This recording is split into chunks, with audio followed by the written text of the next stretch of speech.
then you're looking up. You're standing on the creek, so the creek is not going to be in your camera. There's a couple over here. Person, there's some snags that are standing up there. Treated back in here, which you can see here. So you're more inclined to favor. There's a picture of frame 352. And we see stomps, the snags, the leaning ones too. One taken by Renee de Hinden, I'm told, looking from up above where the creature would have reached. We're back with Stephen Streufert here at Bigfoot Books in Willow Creek, California for part 3 of the Bluff Creek film project. There's a picture of frame 352. Got Patty standing more or less where Jim McLaren was. This, I'm assuming this is one of the big trees. This is one of the big trees. Everyone always says the big tree. So where's the 3 big trees according to I think this Peters? would be the big tree right here. There's one. And there's one in here, and there's one somewhere back in here. We can't see from this angle. No. Could we ever see it from another angle? I guess once it passes, that's it. You have to watch the whole film. Burns speaks about 3 different trees. But I don't know. If this is the film site, this very well could be one of the trees right back in there. It's really hard to see. Right, it's taller. What the film site would be.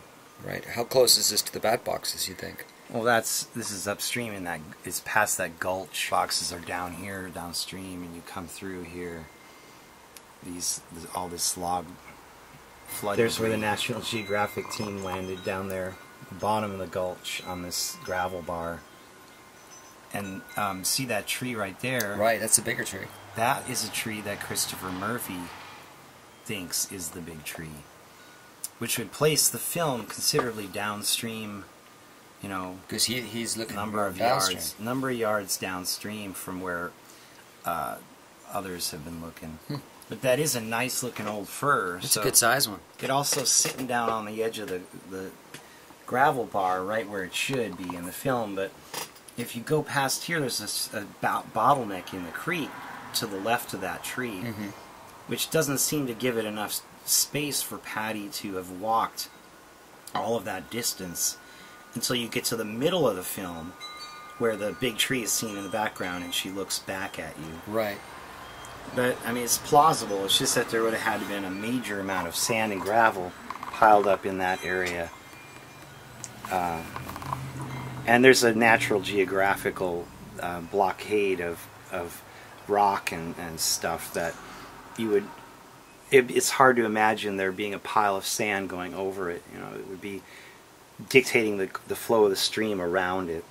You see by where Patty is walking could very well still be there, but all of this has been eroded back out. Would be washed down. Correct. All the stuff in the part before this tree is probably not there. Down on the lower edge, the creek edge.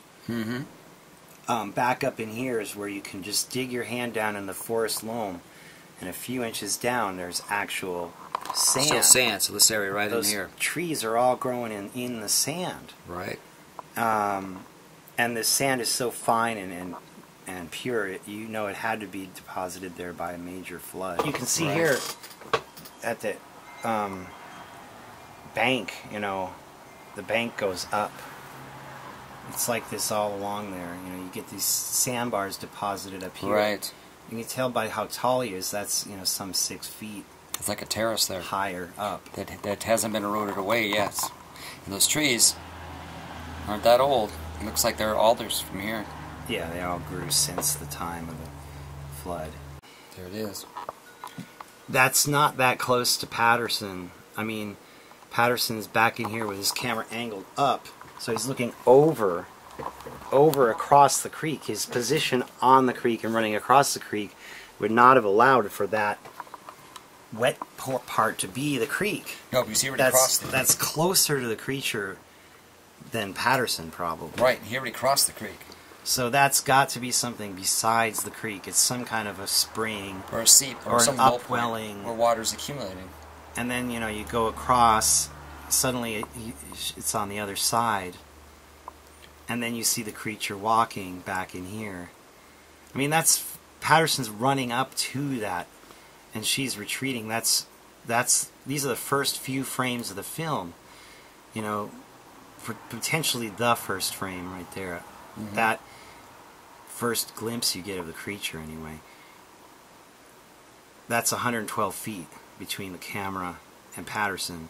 Patterson's already on the creek, or starting to run into the creek up this embankment.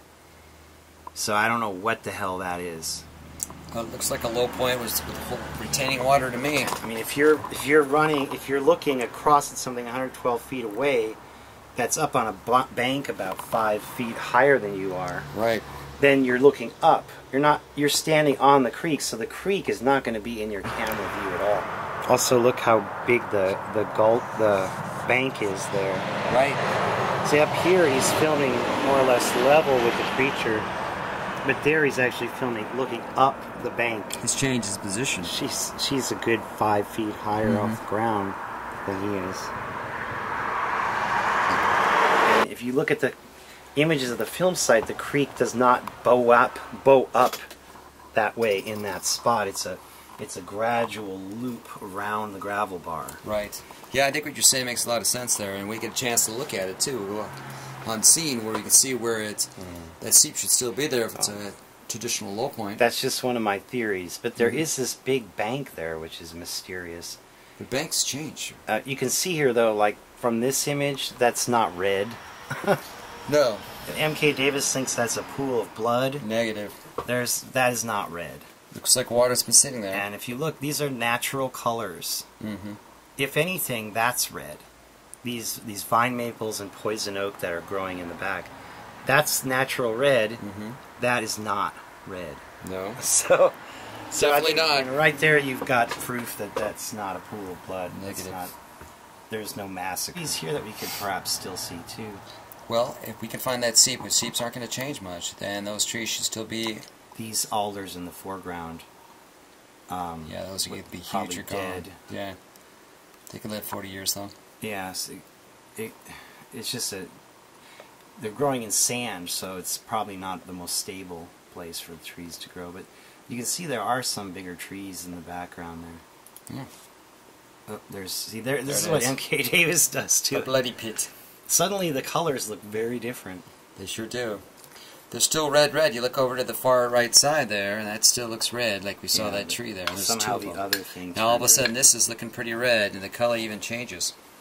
It's like this is like third generation with some writing on it, and the other one looks like better. Third, fourth, fifth. Color exaggeration too. Mm-hmm. Look at the difference. Yep. It's not even the same. No. Not even the same frame shot. This looks like natural colors. That's the color of the sand and gravel. Right, because we've seen it. It's kind of a grayish hue. Now our next destination will be the film Thank you very site. much. Steve? Sure thing. We'll be there shortly. Yeah.